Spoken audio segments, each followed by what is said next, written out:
Today's news, YGE head Yang Hyun-suk released a statement on police report and construction violations. Just to be clear, I am not wearing these sunglasses to look cool in any way. I am having an allergy attack these last several days. My eyes are puffy and crusty and I'm feeling really stuffy. Also, the only reason Steph is not joining me in this video is because she's exhausted right now. She's still upstairs sleeping from her Twitch streaming session last night where she painted for over 5 hours. Let the girl rest. YG Entertainment, what have you done? There do appear to be some code violations at the YG Entertainment headquarters in Seoul.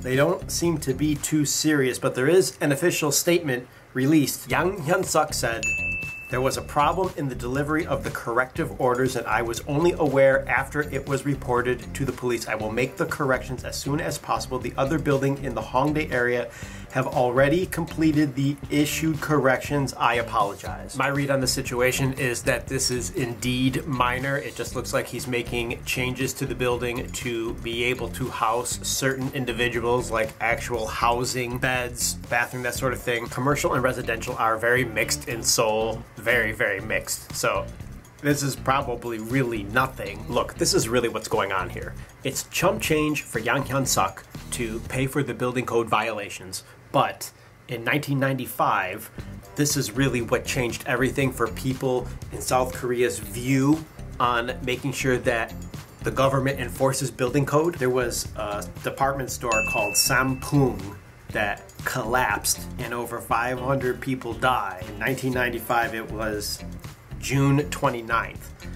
Ever since then, they do not take lightly construction, and when people who are building or doing renovations within Seoul, or really anywhere in South Korea, lightly, they want to make sure people are using proper code to make changes to any buildings, which means that building code violations, although seem minor and petty in South Korea, especially people who were around when this happened, but even if you weren't, you still remember it through your parents' stories. So even young people can remember that this happened in 1995. It was really only 22 years ago. Is that right? Yes. This was devastating, and it opened everyone's eyes to faulty construction having devastating consequences for everybody who lives in that city. I'm only telling you all this because Yang Hyun-suk is aware also of this thinking, and if there is some sort of building code that the police are getting involved in with YG Entertainment, he is going to use that moment to make a statement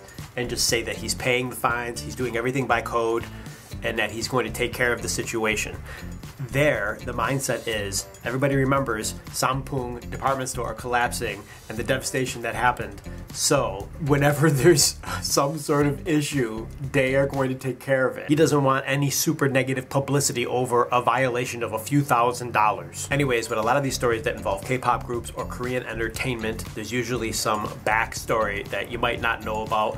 When I saw that he had a violation from the police, a code violation for renovation, I instantly thought of the building code and the history that goes along with it. Everything is really still very new in Seoul and in Korea, and there's a lot of interesting modern development history that goes along with it.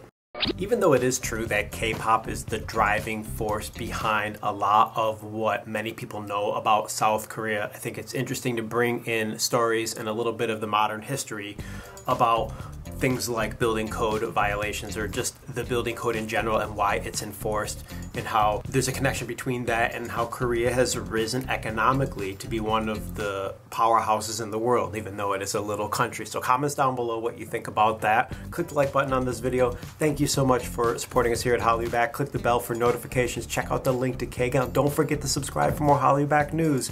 That's it. I'm out of here. Hasta luego.